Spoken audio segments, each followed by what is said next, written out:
is he's willing to be wrong. He's willing to step out, and he's willing to juggle multiple competing ideas and weigh them and feel them, get a sense of both of them, right? And feel out which way makes sense, which way already fits in with his worldview, right? He's created this sieve, and he's sifting and sifting and sifting, and certain stuff stays from that, right? And those things that stay are those little gems, those little moments where you're like, whoa, that like blew my mind that they just said that. And so, our worldview that Ben has and the worldview that Andrew has, that's our sieve. And it's our duty to go out there and sift through, unfortunately, a lot of crap. But eventually you're going to find some of these things that really stick with you, that really stand out, and that really make sense and really matter. And then eventually those gems just kind of become a part of the sieve, right? It becomes a part of the way that you see the world. And I think more people could do better at sifting, at actually sifting, instead of just grabbing a handful of sand and saying, this is the only sand, this is the only right stuff. Welcome to Rochester Business Connections, powered by Balbert Marketing, LLC, where I get the chance to chat with Rochester, New York's very best business owners, entrepreneurs, and thought leaders. I am your host, Ben Albert. Don't forget to subscribe, and remember, we don't do advertisements. My fee for this show is simple. If you gain value from the episode, personally share with a friend and explain your favorite part. Let's get started. Welcome everyone to Rochester Business Connections. I am here with Andrew Biernat. Andrew, what's up, man? How are you today? Hey, what's going on, Ben? Thanks for having me. I'm excited. I mean, really simply put, we just talked for 20 minutes. When I do admin before a show, it's usually 3, 4, 5 minutes, but I just love talking to you. I think you're brilliant. I think the audience is going to love it. And yeah, I'm just appreciate you being with me here today, man. Thank you. And ditto, because I enjoy talking with you. I enjoy talking business, talking strategy. And, we've had a couple conversations now about the shower thoughts, or the middle of the night, I woke up and this was on my mind kind of a thoughts. And it's just cool to have similar minded people to just bounce those zany ideas off of, because a lot of times they're not so zany. They're actually pretty interesting, and they can lead to some really cool places. 100%. Not so zany at all. I like that word, zany. I'm going to start using that one. So Andrew Biernat, who's Andrew? He's a coach, connector, podcaster, author of 2 fitness books, actually, owner at Finger Lakes Business Consulting, and the host of Build Your Business Better podcast. I want to double down on Build Your Business Better because the episodes are still there, but if you listen to my first 5, 10, 20 episodes, I think they kind of stink. I kind of want to invite guests back on to do it justice. I always fall on my face like 15 times before I get it right. You seem to like get it right immediately. Like, I don't know if you're a world-class communicator or what it is, but Build Your Business Better podcast was good right from the start. It's kick-ass. And yeah, compliments to you. Tell us a little bit about your podcast, your business, whatever comes to light, man. Sure. So first of all, thank you. It's been an absolute blast creating a podcast. And I'm definitely the type where once in a while I'll have that, shower moment, like, oh, I've got to do this thing. And sometimes I spend too much time planning it. It's too much time setting it all up and getting it all going. But with the podcast, I did just enough of that and then just went live. And kind of to your point, it was like, hopefully, when I look back from episode 100 to look back at episode number 1, I am mortified and embarrassed at how not good it is. And to your point, like you're saying, it's great. And I do appreciate that. And listening to your show, I have the great fortune of hearing the way that you ask questions. And so for me, that is something that matters a lot, especially to good content and a good show, is being able to ask questions well. And a lot of times I'll be listening into a conversation and you'll be asking a question and I'm just like, oh yeah, that's exactly what I wanted. I didn't even know I wanted that, but that's what I wanted. So to flip that back, I do enjoy your show as well. But yeah, that's the show itself, Build Your Business Better podcast.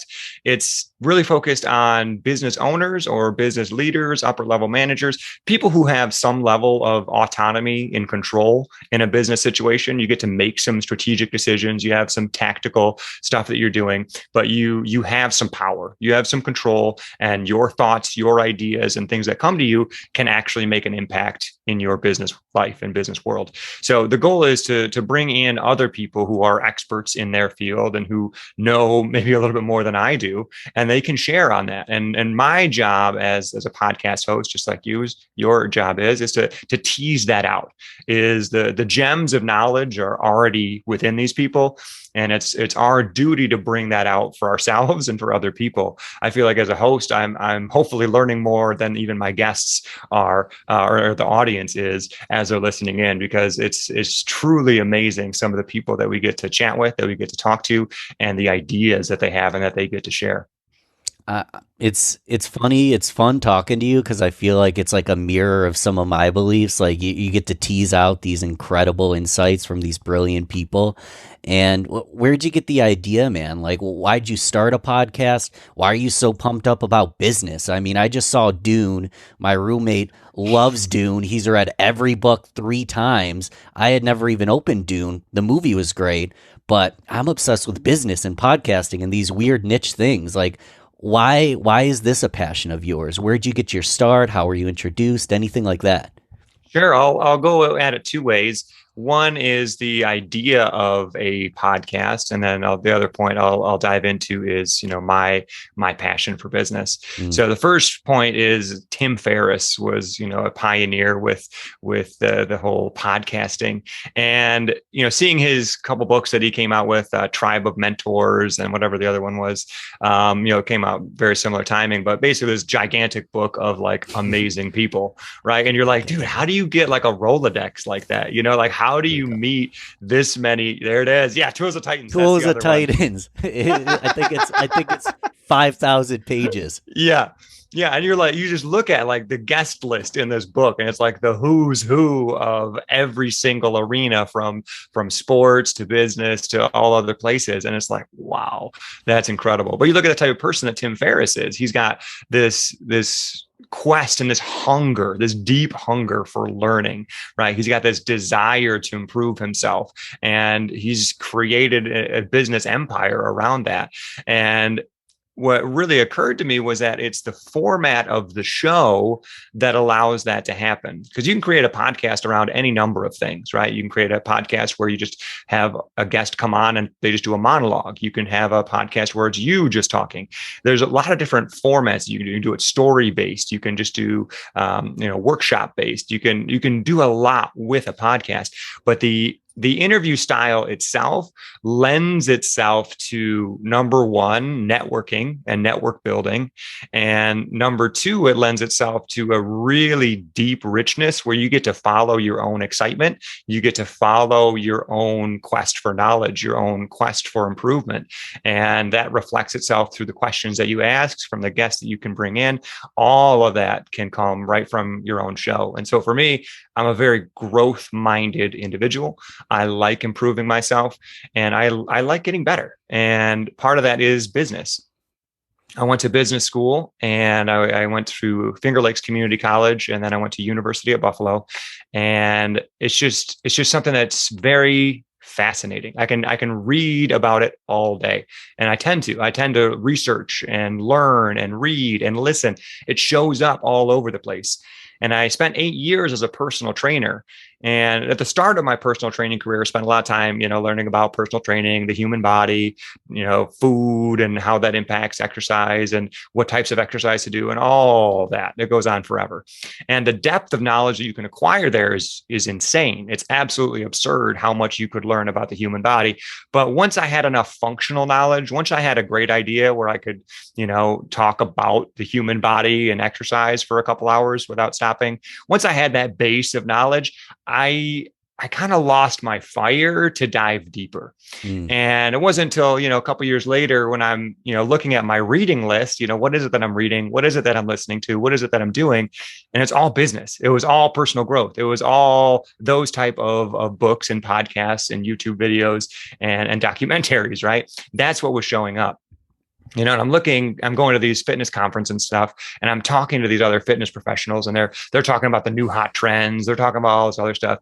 And it just started to become kind of boring and kind of just another cycle of the same thing. And it just wasn't exciting for me. It wasn't interesting to me, and it wasn't grabbing my attention. And so I realized, you know what?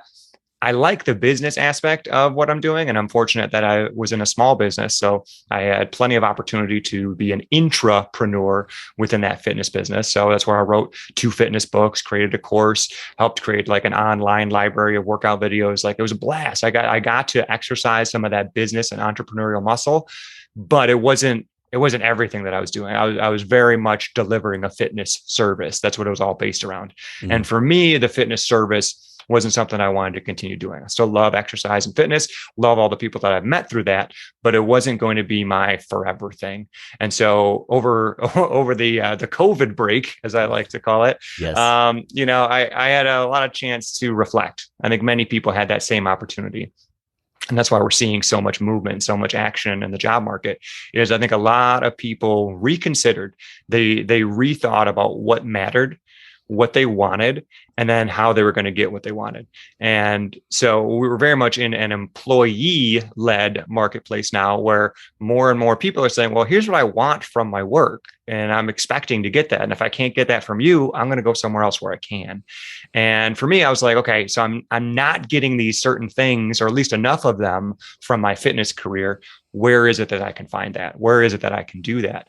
And so, I was like, well, I'm going to start podcasting. I'll start like a coaching consulting business. That'll be fun. And as I'm doing that, I'm getting all hyped up, getting all excited, and then the reality smashes you in the face. And it's like, wow, I got to make sales. Like I got to meet people. I got to go out and network, and I got to kind of build up from nothing, right? I gotta build a business. And for me, I'm thankful to be a husband, a father of 2 beautiful little girls. And for me, they're my number one priority. I need to provide for them. They need to have food. They need to have a roof. There are basics that have to be covered. And if it's just me, I can go a lot faster. Right. I could risk a lot more. And so I've become a little bit less risk averse in this phase of my life, just because there is so much that has to happen. I have to provide. And so looking at the risk side of it, evaluating the growing side of it, I decided to mitigate my risk and work on growing slowly at the same time. So had I been single, I would have gone all in on coaching consulting. And I would have just, eaten peanut butter and jelly sandwiches every day, lived at my parents' house until I had enough money to make it. You know what I mean? But unfortunately, with the time over COVID, savings got a bit depleted. And I said, you know what? I need something to cover my basics. You know what I mean? I need something that's gonna keep me going in the meantime. And it's something that I'd like it to be something that I enjoy as well. And so right now I'm also working at the local Chamber of Commerce, the Canandaigua Chamber of Commerce. And for me, it's a fantastic opportunity to do what I'm already good at, which is sales. It's talking to people, it's relationship building. And then I get to do that as my job and my career, which then incidentally rubs off on my personal brand, and then also on my coaching business and podcast as well. So I feel like right now I've got this melting pot of everything that's going on, and I just keep chucking ingredients in, and right now it's like I'm brewing this kind of really interesting stew, and I'll be, pulling out spoonfuls, and we'll kind of see, if I like the taste or where it's headed. But, right now I feel like I've got momentum, and I feel like a lot of people maybe have been missing some of that momentum. So, to get momentum on your side, it's a scary thing to start to see it slip. So I'm keeping pushing. I like the stew analogy, Andrew, because I don't know if I should. I was gonna say it's hilarious. It's more sad, but I'm a bad cook. But I'm a great slow cooker. And you get to put things in. You let them slow cook. You put in minimal ingredients, because it takes time, and it takes time to build something big and great. And I want to dive a little bit deeper into that because I hear just, in the personal development space, a lot of just ultimately major success stories of I quit my full-time job. I was the manager at Wendy's. I quit my full-time job to dive 100% into my business. This is what I did. I grew massively. I only had $2 into my name. I was sleeping on my best friend's couch. And I don't know if I don't dive deep enough into the story, but I know I hear this story a lot. I don't dive deep enough. I don't know if it's a white male who's upper middle class that actually has parents funding some of this stuff, or tremendous salesperson that used sales to do this, or just got lucky and the 99 stories are exactly the same but failed. So when you tell your story about mitigating risk, you started with the screw it, I'm going all in. And then you realize I have to mitigate risk. Let's work at the chamber. Let's build connections at the chamber as I stew, as I build my business better slowly. Tell me a little bit more about your philosophy there, because I hear a lot of people, again, saying the latter. Be an entrepreneur, quit your job, do what you're passionate about, and the money will come. Is that true? Like, what's your opinion on all this stuff? Sure. I think all we got to do is briefly look at the statistics as far as business success and business failure. And that tells most of the story.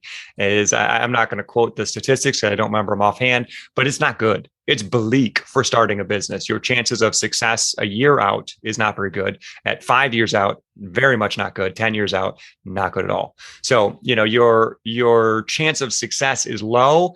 And when you interview someone or when you talk to someone, there's two things at play. There's the one side is, the people that say that they are in business and that they are working and they have stuff that they do.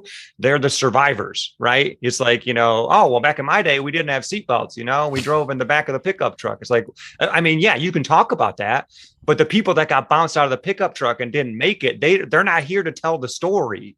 Those business owners that opened, took on all this risk, went all in, and then failed miserably, they kind of just fade to the background and they don't really like to talk and share their story as much. Right. And then there's a flip side too, where there's the not really successful entrepreneur, but when someone asks you about your not successful business, most people don't have the gumption to tell people that it's not going very well. Right. And so they just say, well, it's going good. It's going all right. And so they hedge a bit. And so, really we're getting kind of three layers of bias coming at us. One, survivor bias, the people that have actually been successful, which is a small percentage. You're getting the people who are in the process of being unsuccessful, who are pretending to be successful in an attempt to be successful. And then we have the unsuccessful people who just kind of fade to the background and we don't really hear much from. And so, I like to look at business it is a numbers game. You do need revenue coming in. You do need to make some sales. You do need some form of marketing. You need customers. Okay. You have to have value. You need to add value to the marketplace. And that's going to be the key is creating that value, adding that value, and then telling other people how you can add value to their business. And so for me personally, starting from scratch, right, breaking into a new industry, a new field, it's going to take longer than I want it to. Just about every business person I've talked to has told me it just the first couple of years it sucks. It's just hard. You're not going to have traction. You're not going to feel like you have momentum. Nobody knows who you are. You're not going to be very good at explaining what you do, how you solve that problem, how you fix stuff. But it's only through doing it and having those repetitions, those times at bat, where you actually get that opportunity to improve. And so I'm trying to set myself up for that longer game where I can have more of those up bats and I have more opportunity to cover my expenses in the meantime, right? And work on building my network and work on actually adding into the community as well. So working at the chamber kind of gets to do all that for me, right? I get to make an impact in my job, which not very many people get to in their 9 to 5. But then that impact also impacts my life outside of that in my podcast and in my business coaching. Yeah, you get to add into the Finger Lakes community, make an impact, grow your business. And yeah, you're right. It doesn't happen overnight. Justin Bieber's a great example just because people love it or hate him. You know, we got popular at what, like 14, 15. He blew up. It's like, oh, he got lucky. That kid was playing guitar since the moment that he could use his hands. He was learning to sing. He had 15 years practice before that 15-year-old got popular. And sometimes I tell my story. It is a success story that I built my business quickly, but I had a small music marketing business for 5 years that failed miserably. I got into places for free. I sometimes got a couple free drinks, but that was never anything big. But I had 5 years practice in the music industry before I started, more universal business marketing company after 5 years of practice and failure. So it's not like you just roll out of bed and start a great business. So let's say I'm a business owner and I'm an entrepreneur, a salesperson, anybody who's a self-starter looking to grow, looking to drive revenue. How do I build my business better? Now, let's imagine this is a coaching call with FLX, business coaching, right? Yep. Finger Lakes Business Coaching.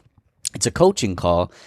Where would we start? Is there a taking off point for no matter where I am in my career? Where would I start to start building it even better? Even if I'm already up in the sky, how do I build it better, whether I'm still at the bottom or up in the sky? Yeah, I'd say the first place you always need to start is to get a bead on where you are and where you want to go. Because you can go as fast as you want and you can do as much as you want. But if you have no clue where you're going, you're either not going to get there or you're not going to get there very fast. And so it's important to really understand where you want your business to go. And so I was just working with a guy a couple of weeks ago. Actually, he was on my podcast. He's got a couple car washes, and was talking with him about, okay, well, where's your business headed? And this is a wild, you'd look at him from the outside, wildly successful. He just closed on a lake house.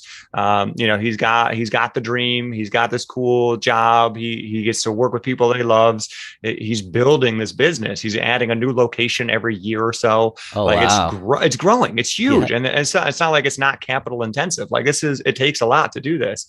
And so, he's created a business that is running and can start to sustain itself better. And from the outside, you look at it and you're like, man, this guy knows exactly what's going on. But talking to him, it was tough for him to articulate exactly where the business was going. He had a couple year goals, year goal, 2-year goals, 3-year goals, but in 10 years, 20 years, I mean, he didn't really know what he wanted to do. It's like he was just building it just to build it. And that's fine. I think it's fantastic, especially when you're just getting started. You just got to build, you just got to do something, right? Just start selling, start creating.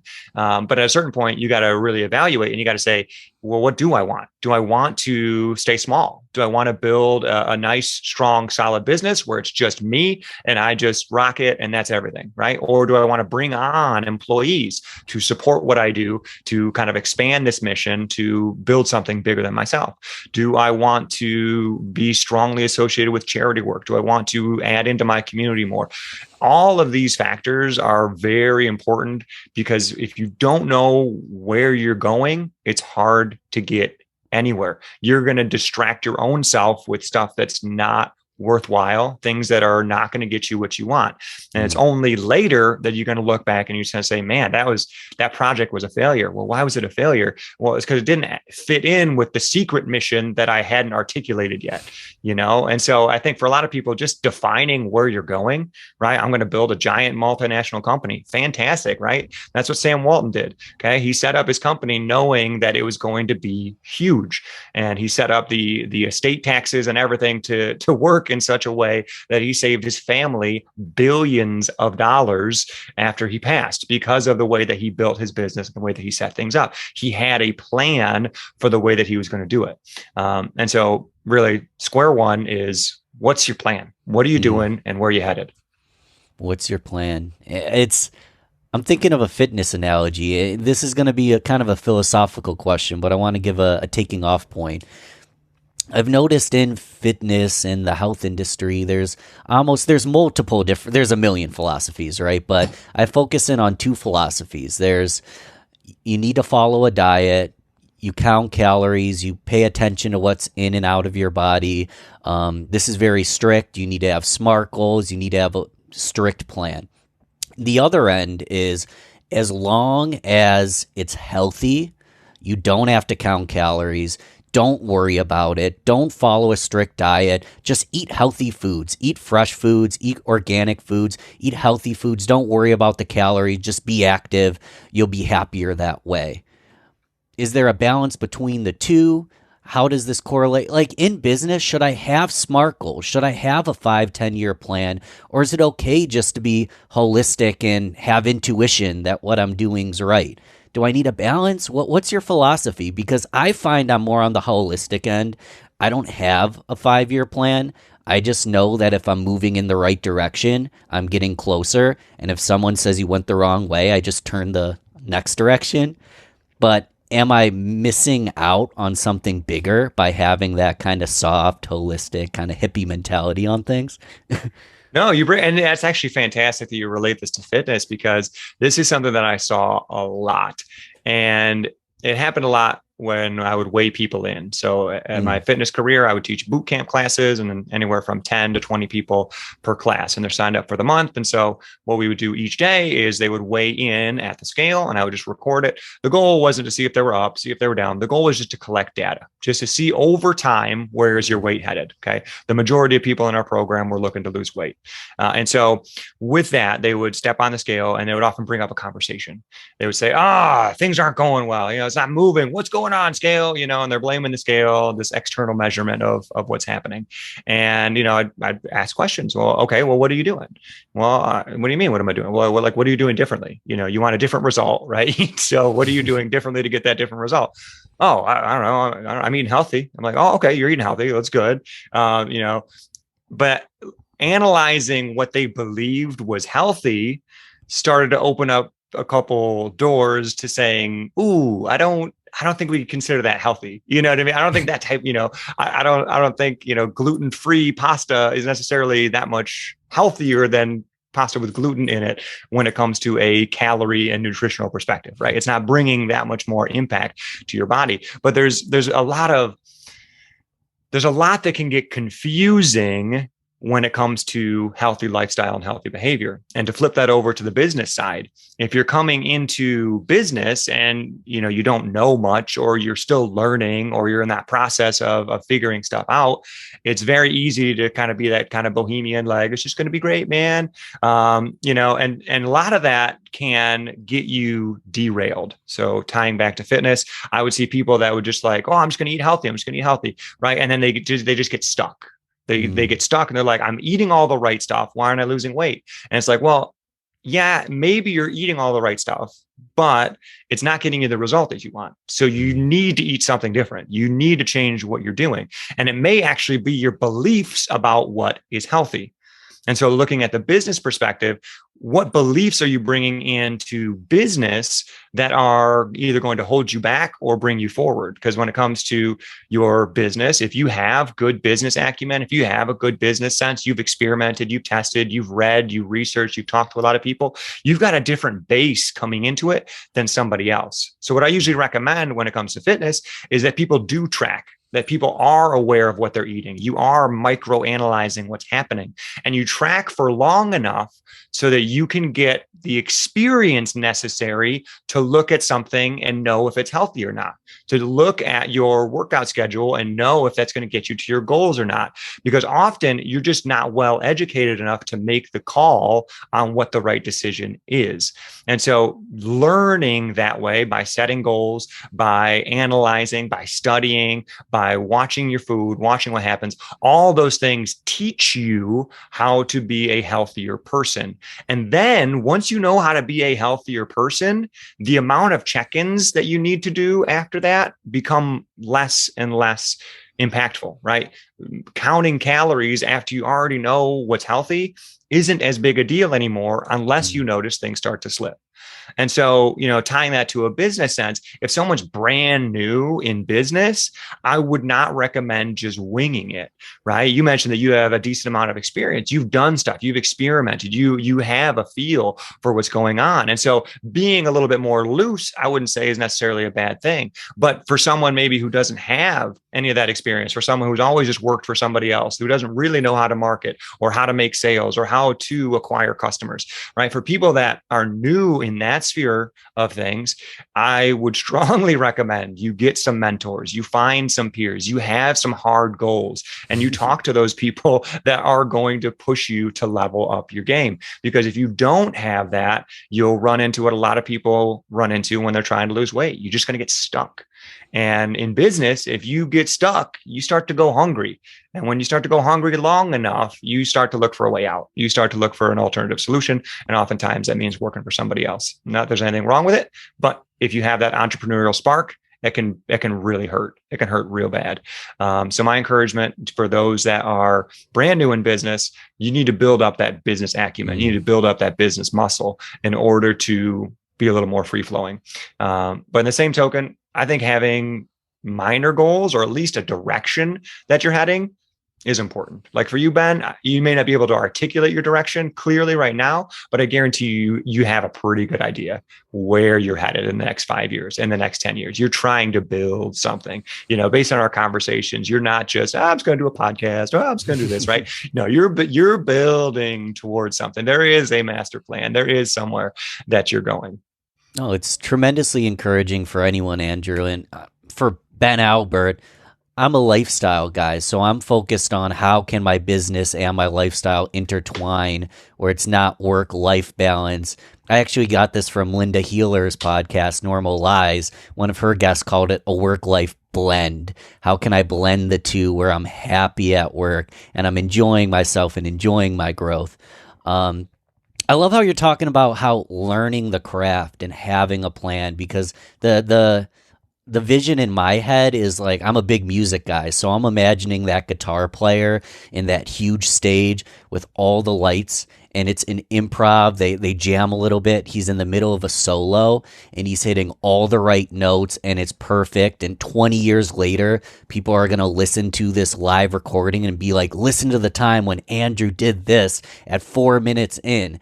And that 20-second solo 4 minutes in is hundreds of thousands of practice and learning and reading and improvising and listening, all for that one 20-second moment. He's not just, let's smoke a bowl and play something.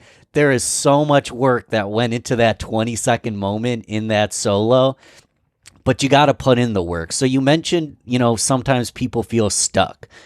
When's there a time where you hit a roadblock or you felt stuck, whether it was in the fitness industry or the business, building the podcast, any of this? When's the time you hit a roadblock?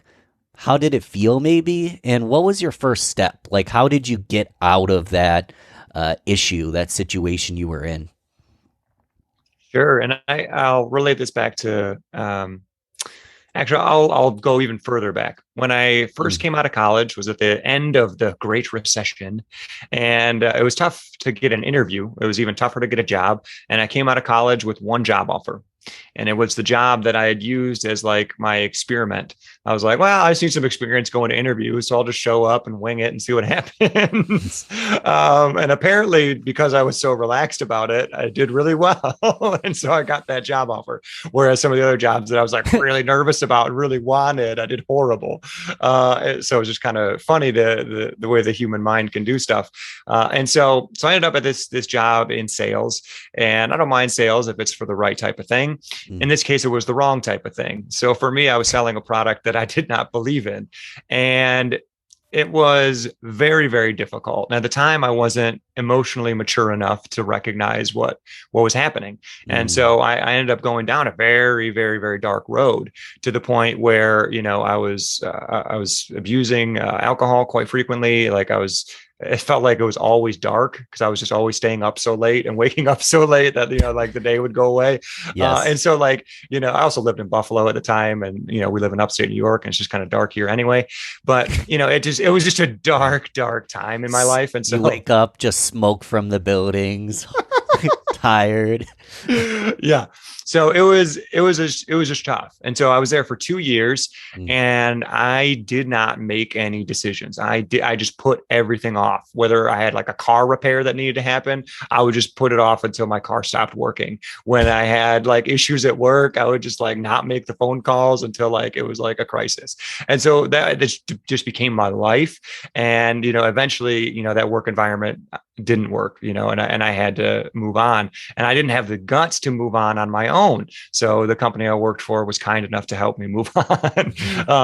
So they let me go, and that was another almost nail in the coffin, right? Where I was so afraid to make these changes. I was so afraid to take control and command of my life that I just didn't, and I just let life coast and let things just kind of sail by. And a lot of times we learn some of our biggest lessons through some of our biggest mistakes. And for me, I made a lot of big mistakes in that time in my life.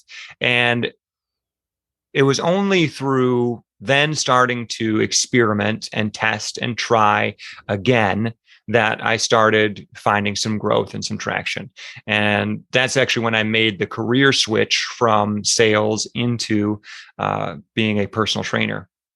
And so, I had the guts to just jump on it and, say, hey, well, here we go. I'm going for it. And it was kind of funny. The moment came down to an interview that I had. I was in like the fourth or fifth round of an interview process. It was down to me and one other candidate. I was going to be selling used medical devices. And it was going to be like this brand new territory that I had. And so, medical devices, I got no clue. But, I can sell, I could sell, I can talk to people. And so, it came down to me and this other guy, and the interviewer who had been interviewing me this whole time was the person that was going to be my boss. And it was just it was just softball questions every time, like, tell me about how great you are, like, tell me why you're so awesome, and then it was, oh sure, yeah, I could talk about that. And then she's like, okay, for your next interview, you're going to be interviewing with my peer who works in this other business unit, right?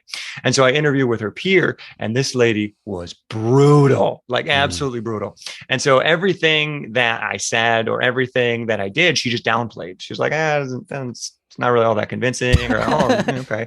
I mean, I guess, it's just like, just downplaying everything I said. And I was not ready for that. I was not prepared for that style of interview. And looking back, had I just thought about it, it's just older than dirt sales type tactics. You know what I mean? Just like the customers saying, well, no, I don't think so. And then it's my job as a salesperson to reignite that excitement, to recatch that up. But I wasn't ready because I'd been fed softballs this whole time, and I was lazy. Right. And so, at the end of the interview, I crashed and burned so hard. I was frustrated by the end of the interview. Right. But that was a knock on my sales skills at the time. Right. Because I wasn't ready for those mini rejections and that overall rejection. And so at the end of that interview, I was like, okay, thank you, hung up the phone. And I'm like, even if they offer me a job, I'm not going to take it. Like, I was just so frustrated. Right. Oh, but that same day, I had worked with my brother in his personal training studio, and the environment there caught my attention.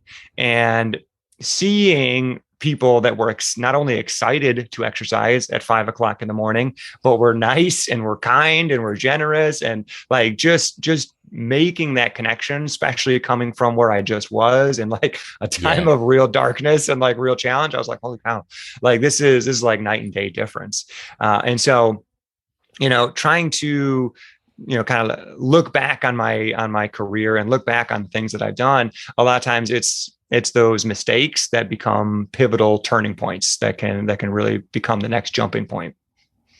It's powerful. It's powerful. A tip for anybody who's looking for a job: if I don't have a good answer, I literally say, how would you answer that question, Andrew? How would you answer that question? And if they get snotty with you, you can even get kind of snotty with them. Like when you're parallel parking and you nick the curb, do you get upset and drive away, or do you fix it? You fix it, right? So let me answer that again, because they watch a jerk like that wants you to fight for that interview. They don't want you just to be relaxed and charming. They want you to fight back. That's their personality. Totally the opposite personality of me.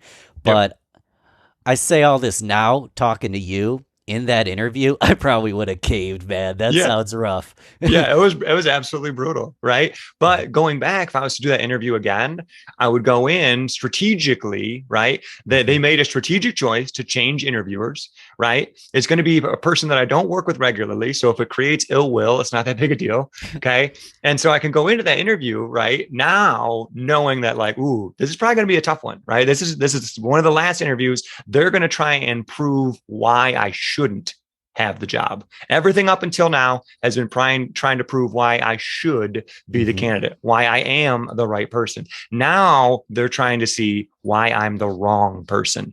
Okay. And if it's just down to me and one other person, I just need to be the least wrong at that point coming out of that interview.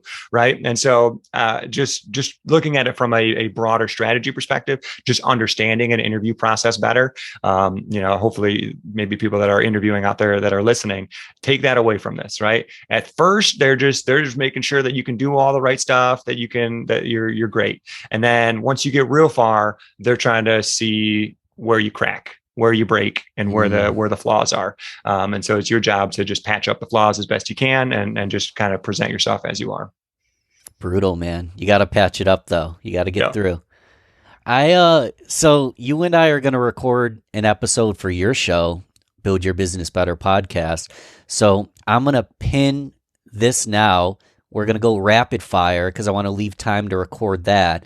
But the rapid fire round's fun because it's a mix of Family Feud and Whose Line Is It Anyway, where Family Feud, end of the show, 30 seconds to give the best answer possible. But whose line is it anyway? The answers are completely subjective. The points don't matter. They're completely based on whatever the heck Andrew thinks. So you don't have to, you can fill in the blank. You can just throw the question out, click skip. I don't know.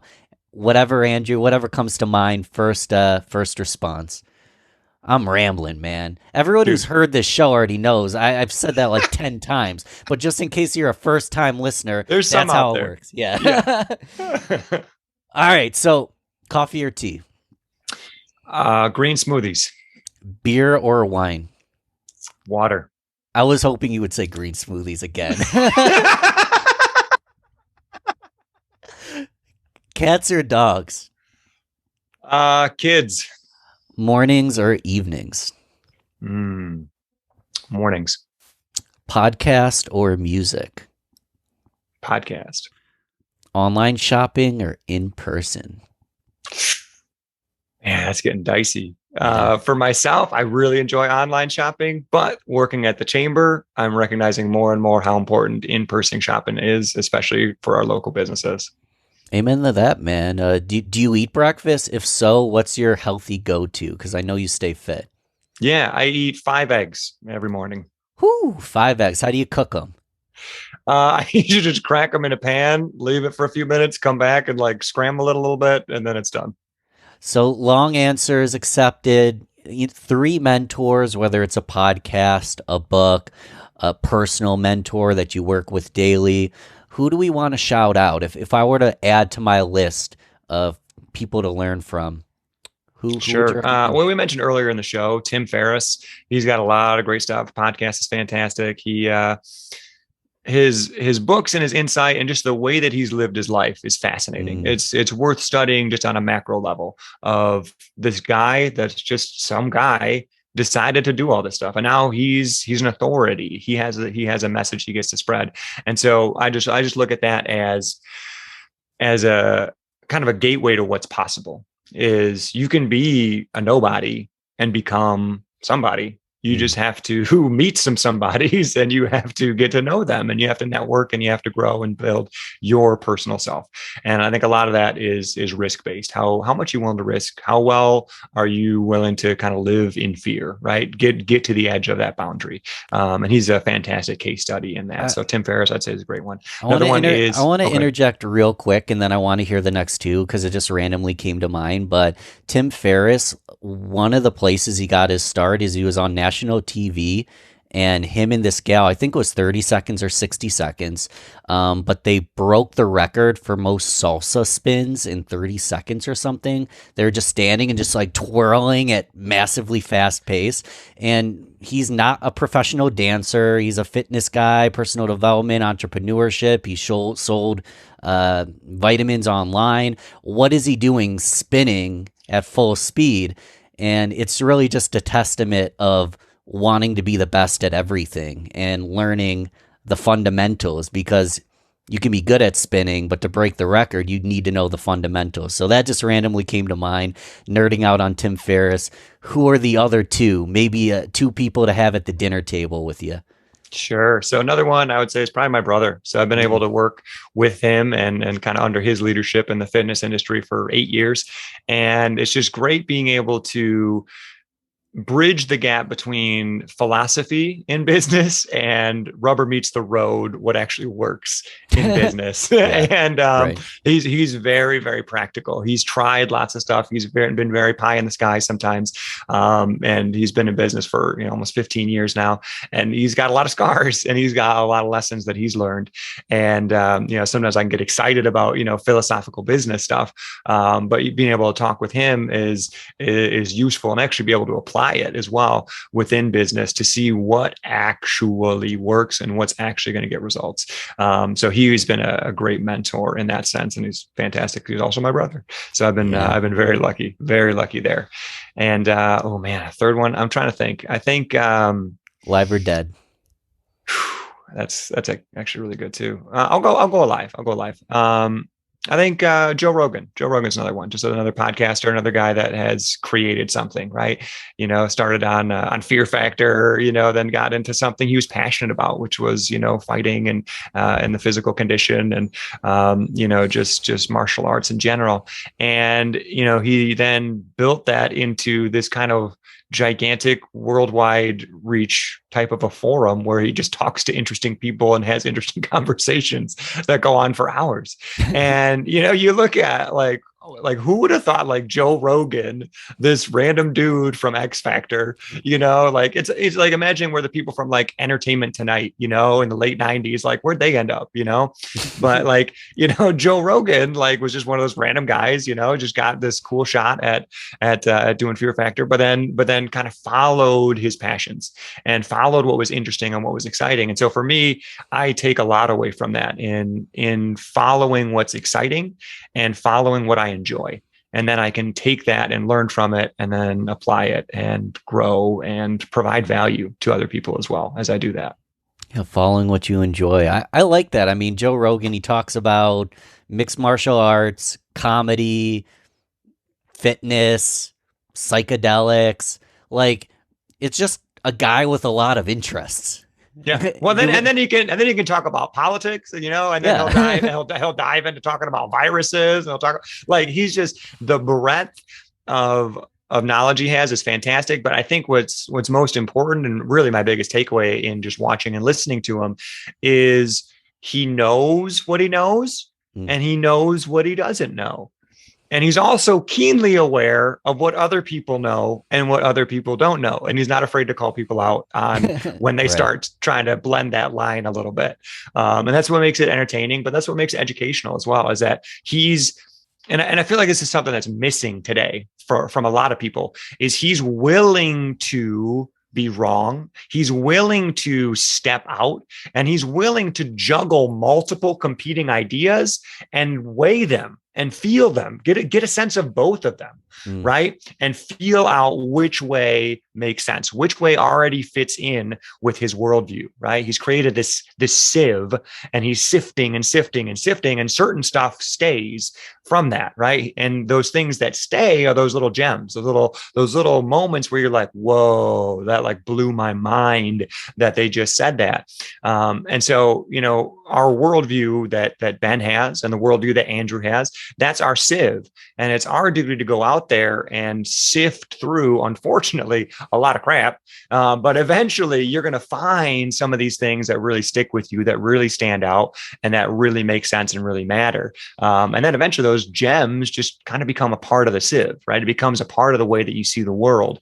And I think more people could do better at sifting, at actually sifting, instead of just grabbing a handful of sand and saying, this is the only sand, this is the only right stuff. Everybody click the 15-second rewind button on your podcast player. Click that about 4 times. Listen to this again. We'll be back with you in a moment.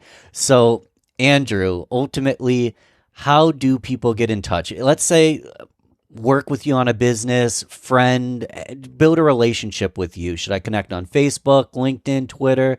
Where should I go to connect with you on a personal level? Yeah, I would say Facebook and LinkedIn are probably the best ways to get in touch with me. So Andrew Biernat, last name is spelled Biernat.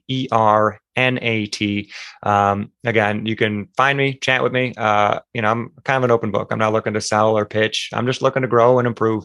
And I like finding people that are similar, finding people that are also looking to grow, that are also looking to improve, that maybe you're in business, maybe you've got a podcast, or maybe you got a dream. Let's talk. It's fun.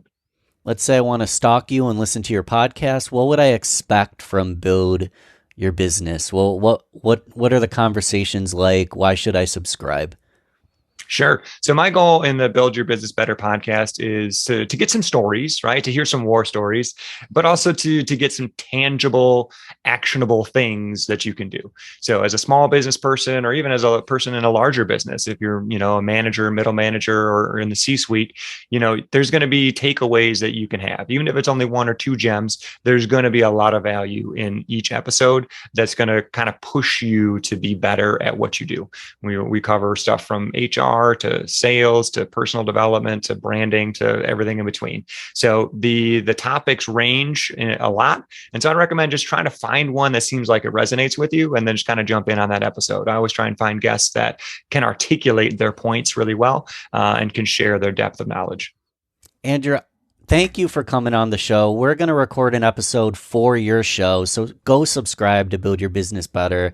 Check out the show notes. Get in touch with Andrew. I didn't give this disclaimer at the start. I forgot to, but I don't know if anyone can see it in my eyes. I slept like 4 hours in the past 3 days, it feels like. I'm so tired, but conversations like this pump me up. Completely forgot about the lack of sleep. I gained a lot of value. I hope everyone at home did as well. And thanks third time, Andrew, man, for coming on the show.